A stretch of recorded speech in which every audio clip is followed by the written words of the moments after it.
नमस्कार, मैं हूं मुस्कान ओझा और आप देख रहे हैं मनी 9।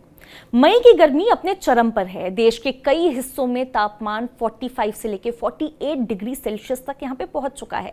दिल्ली हो, राजस्थान हो, उत्तर प्रदेश हो या फिर मध्य भारत, हर तरफ लोग गर्मी से बेहाल हैं। एसी चल रहे हैं, कूलर चल रहे हैं, पंखे लगातार चल रहे हैं और इसी वजह से बिजली की जो मांग है वो भी रिकॉर्ड स्तर पर पहुंच गई है। दोपहर से लेकर के देर रात तक पावर कंजम्पशन बहुत ऊंचे स्तर पर बना हुआ है। ऐसे समय में आमतौर पर क्या उम्मीद की जाती है? यही कि बिजली की जो कीमत है वो बढ़ जाएगी। मांग ज्यादा है तो दाम भी यहाँ पे अच्छा खासा ज्यादा रहने वाला है। लेकिन जरा सोच के देखिए, अगर मैं आपसे ये कहूँ कि इतनी जबरदस्त गर्मी है, इतनी भारी डिमांड है और बिजली की इतनी जरूरत के बीच मई महीने में 2 बार इंडियन एनर्जी एक्सचेंज पर बिजली की कीमत 0 तक पहुंच गई, यानी कि बिजली प्रैक्टिकली फ्री हो गई। सुनने में थोड़ा सा अजीब जरूर लग सकता है, लेकिन यही सच है। और यहीं से शुरू होती है भारत के पावर सेक्टर की एक बेहद दिलचस्प और थोड़ी सी परेशान करने वाली कहानी। अब सवाल यह है कि जब देश में बिजली की डिमांड इतनी ज्यादा है तो बिजली मुफ्त कैसे हो सकती है? शॉर्टेज भी है और प्राइस जीरो भी। ये कॉन्ट्राडिक्शन आखिर पैदा कहां से हुआ? इसका जवाब है सोलर पावर में छिपा। यानी कि पिछले कुछ सालों में भारत ने सोलर एनर्जी में बहुत तेजी से ग्रोथ की है। राजस्थान, गुजरात, तमिलनाडु जैसे जो राज्य हैं, जो स्टेट्स हैं, उसमें बहुत बड़े पैमाने पर सोलर पार्क्स लगे हुए हैं। लाखों सोलर पैनल्स धूप से यहाँ पे बिजली बना रहे हैं। दोपहर के समय जब सूरज अपने पीक पर होता है, जब गर्मी धूप जो है अपने पीक पर रहती है, सोलर जनरेशन अचानक बहुत तेज हो जाती है। कई बार इतनी ज़्यादा कि ग्रिड में जो सप्लाई डिमांड है उससे ऊपर यहाँ पे निकल जाती है। यानी कि जितनी बिजली उस समय चाहिए उससे ज्यादा यहाँ पे बिजली बन जाती है।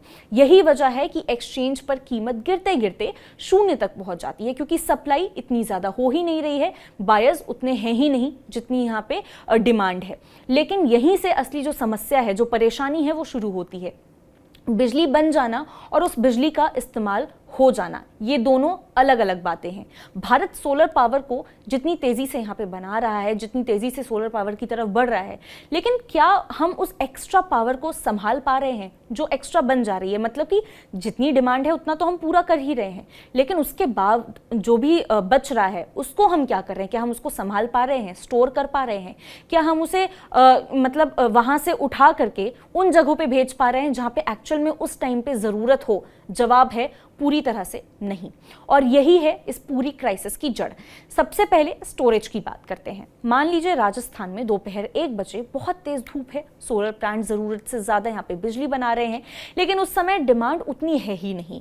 तो आइडियली क्या होना चाहिए? जो एक्स्ट्रा बिजली है उसे स्टोर कर लेना चाहिए ताकि शाम को इस्तेमाल किया जा सके। लेकिन असल में पीक डिमांड कई बार शाम में आती है।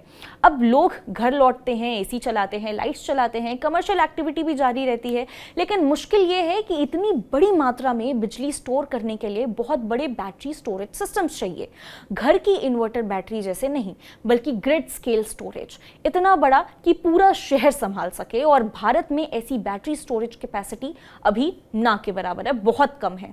अब सवाल उठता है कि बैटरी कम क्यों है? क्या हमारे पास टेक्नोलॉजी नहीं है? क्या बैटरीज बन नहीं रही हैं या बहुत महंगी हैं? सच ये है कि बैटरीज हैं, लेकिन जितनी जरूरत है, जितनी डिमांड है, उतनी नहीं है। और सबसे बड़ी बात, वो काफी ज्यादा एक्सपेंसिव भी हैं, बहुत महंगी हैं। अब ग्रिड स्केल लिथियम बैटरीज जो हैं लगाना बहुत ज्यादा कॉस्टली पड़ता है। सोलर प्लांट्स लगाना एक खर्च है, लेकिन उसके साथ बैटरी जोड़ दो तो प्रोजेक्ट कॉस्ट यहाँ पे काफ़ी ज़्यादा ऊपर चला जाता है। अब इसीलिए कई प्रोजेक्ट में जनरेशन पहले से यहाँ पे जो है वो लगाई गई हैं, स्टोरेज पीछे रह गया है।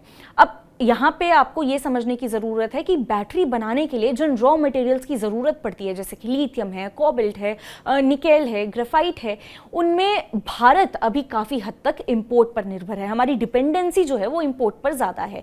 इनका बहुत बड़ा हिस्सा जो है वो बाहर से आता है, खास करके चीन, ऑस्ट्रेलिया, चिली जो देश हैं उनसे आता है। चाइना पूरी बैटरी सप्लाई चेन में बहुत मजबूत है।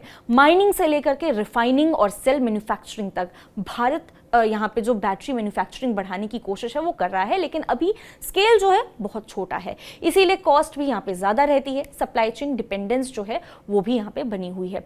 अब स्टोरेज के अलावा दूसरी जो बड़ी दिक्कत है वो है ट्रांसमिशन की। कई बार सोलर रिच जो स्टेट्स हैं उसमें बिजली बहुत ज़्यादा बन रही होती है, लेकिन उस समय उस जगह पर इस्तेमाल नहीं हो रही होती है। मतलब कि जितनी डिमांड है उतना तो फुलफिल हो ही रहा है, लेकिन डिमांड ही इतनी नहीं है, कितना फुलफिल करेंगे, एक्स्ट्रा बच ही जा रहा है। जिस राज्य में डिमांड है वहाँ तक बिजली आसानी से नहीं पहुँच पा रही है, और जिधर डिमांड नहीं है वहाँ पर इतनी ज़्यादा बन रही है कि वहाँ पर हम स्टोर नहीं कर पा रहे हैं, क्योंकि ट्रांसमिशन लाइन की जो कैपेसिटी है वो बहुत सीमित है। यानी कि बिजली एक जगह अवेलेबल है, लेकिन उसे दूसरी जगह ले जाने के लिए इंफ्रास्ट्रक्चर उतना मजबूत नहीं है। मान लीजिए कि एक राज्य में अच्छी खासी बिजली बन रही है, लेकिन वहाँ पे इतनी ज़्यादा डिमांड नहीं है। दूसरे राज्य में जो बिजली है वहाँ पे उसकी डिमांड है, लेकिन आप भेजेंगे कैसे? हमारे पास उतना ज़्यादा मजबूत इंफ्रास्ट्रक्चर नहीं है। राजस्थान इसका बहुत बड़ा एग्जाम्पल है। वहाँ पे सोलर जनरेशन बहुत तेज़ है, लेकिन सरप्लस पावर को हर समय एफिशिएंटली बाहर भेजना आसान नहीं होता। रिजल्ट क्या निकलता है? कई बार जनरेशन जो है वो यहाँ पे रोकनी पड़ती है। पावर सेक्टर की भाषा में इसे कर्टेलमेंट कहते हैं, यानी कि प्लांट बिजली बना सकता है, सूरज है, पैनल्स काम कर रहे हैं, लेकिन ग्रिड उस पूरी बिजली को लेने की स्थिति में नहीं है, इसीलिए जनरेशन कम यहाँ पे करवानी पड़ती है। सोच के देखिए, बिजली बन रही है लेकिन इस्तेमाल नहीं हो पा रही है। ये सिर्फ टेक्निकल इशू नहीं है, इकोनॉमिक लॉस भी है, क्योंकि इंफ्रास्ट्रक्चर मौजूद है, इन्वेस्टमेंट हो चुका है, लेकिन आउटपुट पूरा यहाँ पे फायदा उसका नहीं मिल पा रहा है। और ये एक बहुत दिलचस्प जो मिसमैच टाइमिंग है वो भी है। सोलर पावर सबसे ज़्यादा यहाँ पे बनाती है दिन में करीब 11 बजे से लेकर के 3 बजे के बीच में। जो सबसे ज़्यादा पावर बनती है वो इसी बीच में बनती है, लेकिन कई जगह पे पीक कंजम्पशन शाम को बढ़ता है यहाँ पे। अब जब सूरज ढल रहा होता है, यानी कि जब जनरेशन ज़्यादा है, तब डिमांड उतनी नहीं है, और जब डिमांड ज़्यादा है तब सोलर जनरेशन गिरने लगता है। इस गैप को भरने के लिए स्टोरेज चाहिए, फ्लेक्सिबल ग्रिड चाहिए, बैकअप सिस्टम्स चाहिए, और लेकिन यहाँ पे सबसे ज़्यादा यहाँ पे ये जो कमज़ोर कड़ी है वो यही है, क्योंकि हमारे पास स्टोरेज नहीं है, बैकअप सिस्टम्स इतने अच्छे नहीं हैं हमारे पास, इनफैक्ट बहुत कम है। यही वजह है कि एक्सपर्ट्स कह रहे हैं कि भारत की ये जो सोलर क्राइसिस है, सोलर एनर्जी की फेलियर नहीं है। सोलर काम कर रहा है, पैनल्स बिजली बना रहे हैं, सूरज अपना काम कर रहा है, समस्या प्लानिंग की है, कोऑर्डिनेशन की है, इंफ्रास्ट्रक्चर की है, कैपेसिटी बढ़ाने की और स्पीड बहुत तेज यहाँ पे रही है, लेकिन स्टोरेज, ट्रांसमिशन और ग्रिड मैनेजमेंट उसी स्पीड से नहीं यहाँ पे बढ़ पा रहे हैं। जनरेशन आगे निकल गई, सिस्टम्स पीछे रह चुके हैं। अब आगे रास्ता क्या है? ये तो हमने पूरी प्रॉब्लम यहाँ पे हम डिस्कस कर चुके हैं कि भाई ये दिक्कत है। अब साहब इसका जो सॉल्यूशन है वो क्या निकल सकता है? भारत को सिर्फ सोलर पैनल्स लगाने की नहीं, पूरे इकोसिस्टम पर फोकस करना होगा। बैटरी स्टोरेज बड़े स्केल पर यहाँ पे बढ़ाने की ज़रूरत है। डोमेस्टिक्स जो पूरे बैटरी मैन्युफैक्चरिंग है उसको मजबूत करना ज़रूरी है।